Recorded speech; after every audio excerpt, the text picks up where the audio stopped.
today we will perform experiment for vernier calipers. The object for this experiment is to find the least count of vernier calipers. Second, measure the sides of given block, and third, calculate the volume of the block. Vernier calipers designed by Pierre Vernier, and the device is like this. This is the vernier calipers in my hand. This is the main scale, this is the vernier scale. Vernier scale consisting only 10 small division. This is the sliding wheel.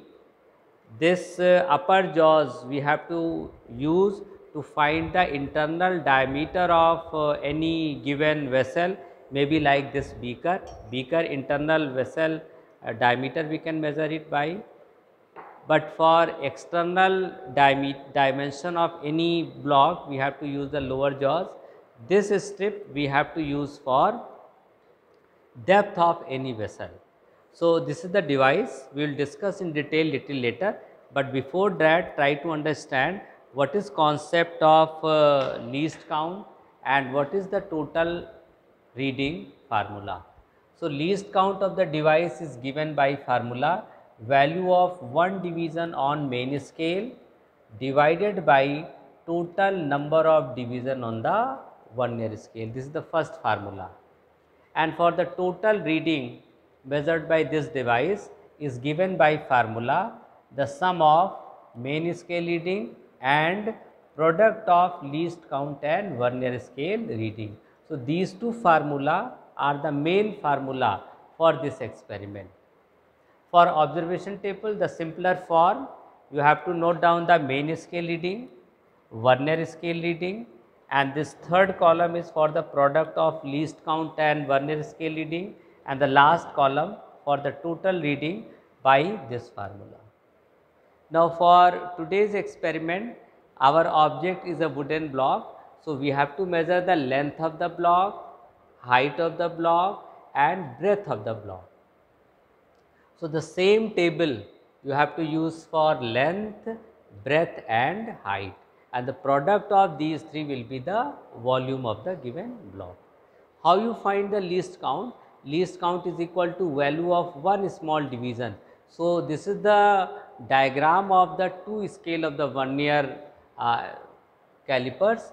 This is the main scale reading and this is the vernier scale reading. Vernier scale reading you see 1, 2, 3, 4, 5, 6, 7, 8, 9, 10. So, there are 10 division on the vernier scale, and on the main scale is like the simple scale 0 say 1 centimeter, 2 centimeter, 3 centimeter, and this 1 centimeter is divided into 10 small division.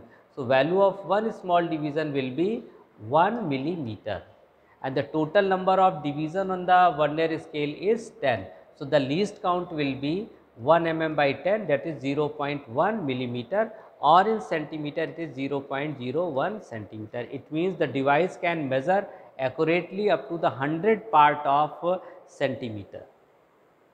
For sample, I have taken this diagram for sample reading. Suppose you have fitted the block between the lower jaws of the vernier calipers, and the situation is like this. So, what will be the main scale reading and what will be the vernier scale reading? So, you see very clearly this is the first line. The first line is lying between 3.8 and 3.9.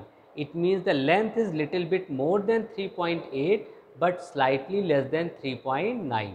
So, main scale reading will be 3.8 centimeter, 3.8 centimeter.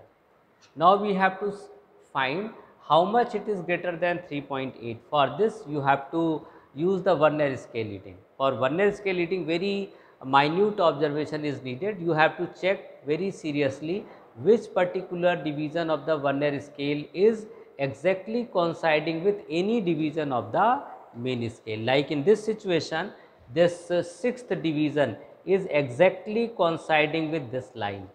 It means this sixth division is coinciding with this say 5.1. So, 1, 2, 3, 4, 5, 6. So, sixth division will be the vernier scale reading. This is simply a number.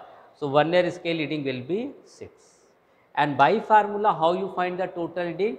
total reading is equal to ms plus product of least count and vernier scale. So, main scale reading we have 3.8, least count in centimeter we have 0.01, our vernier scale reading we have 6. So, finally, it will be 3.8 plus 0.06 centimeter. When you add, the total reading will be 3.86 centimeter. It means the dimension either length, breadth or height of the block will be 3.8 centimeter. Now, actually you can see how we perform this experiment. So, this is the vernier scale, vernier calipers, and for this already I have explained. If you want to measure the internal diameter of the beaker, you have to use the upper jaws, you have to fit the upper jaws like this, ठीक है, इस तरीके से you have to fit. And if you want to measure the length, breadth, height of the block, you have to use the lower block. If you want to measure the diameter of this cylinder, you have to use the lower jaw. Diameter you can find out, height you can find out, and by using formula pi r square h you can find out the volume of this block. So, for example, I am taking this block. So, you have to fit this block in the lower jaws like this with the help of the sliding screw. Now, you have to see very clearly which particular division of the main scale is exactly before the first line of the vernier calipers. So, in this case this is 6.1, 6.2, 6.3. So, the first line of the vernier scale is lying between 6.3 and 6.4. It means 6.3 is the main scale reading. Now, we have to check very clearly out of these 10 division which division is exactly coinciding with any division of the main scale. Suppose you find after very minute observation the 5th division is exactly coincide. So, 5 will be the vernier scale reading, and by using formula of total reading you can measure the length. And for any experiment you have to take the 3 readings. Suppose if you want to measure the 3 length, so you have to measure at this end, in the middle and at this end. Similarly, if you want to measure the breadth of this block, so you measure the breadth at this end, middle and at this end. So, for any experiment you have to take 3 minimum reading, and average of that will be the final length, final breadth or final height. And by knowing the product of length, breadth, height, you can find out the volume of this given block. In this way you can perform this experiment.